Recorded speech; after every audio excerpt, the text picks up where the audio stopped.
No, none of that. Today's a sensible video. Today, let's talk about how to stop your K-Series engine from failing. For quite a while now, the K-Series engine has been the butt of many jokes. Head gasket failures, they all fail, they're all rubbish. Yes, they have had some head gasket failures, but so's everything. Come on, I mean, really.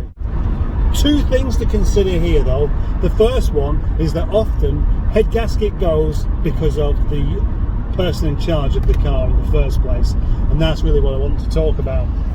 But the other thing is that often the head gaskets have failed and they've been fixed, but they've been fixed incorrectly, and that's the other issue. So you expect this to be a common sight, but with lots of steam coming out as well. But you know, it should be a common sight. If you've got any car, opening the bonnet from time to time to check what's going on underneath there is a must. It's fairly straightforward, to be absolutely honest. Any engine needs oil in it, and it needs coolant, and you need petrol to ignite, or diesel if you're that way inclined. The K-Series, of course, is not a diesel. It is an all aluminium petrol engine, and due to the way it's constructed, it really was quite a long way ahead of its time, and that has been part of its problem. The absolute basics of this though is, if you've got one of these cars, or any other car for that matter, once a week open the bonnet up and check the coolant, see how much you've got. If it's going down, you need to find out why. You know, there's a reason it's going down. You check the oil, check there's enough in there, and then these two liquid components do need replacing periodically. Oil and filter's such an obvious thing, but people neglect it, and it's actually an absolute doddle to do on this car as well. Running around with mucky oil full of deposits and stuff, the top end of the head gets clogged up, and then that's where you hear some of these engines starting to sound a bit rattly. So the colour of the coolant should be pink, and it should be at the right level, and if you have a sniff of it, it shouldn't smell of petrol. I think the main thing that people do wrong with these K-Series engines though is not let them warm up properly.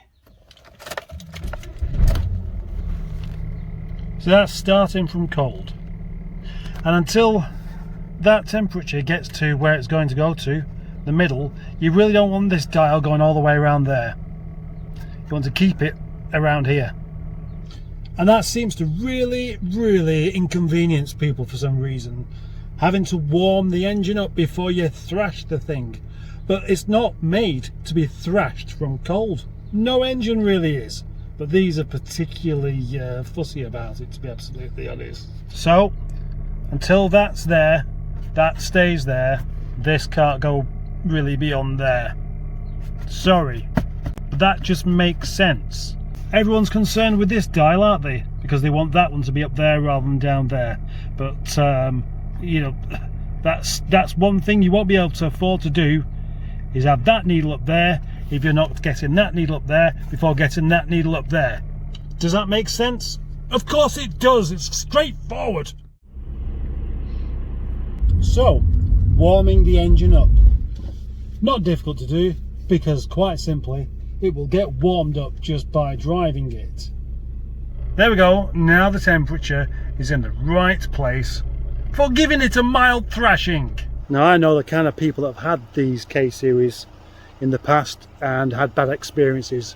Generally they're going to be young people, so inexperienced they haven't even figured out how the fuel gauge works. Or they happen to be so old that they haven't even realised that they have indeed broken down and are clogging up the road like a really big soggy cheese sandwich.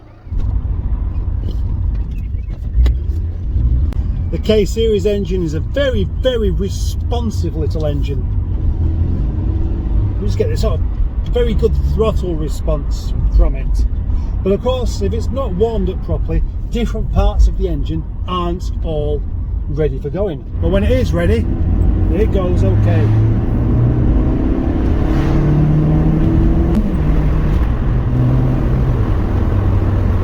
Now one day you may find yourself with the engine actually giving up and leaking coolant or oil all over the road or whatever it's going to do.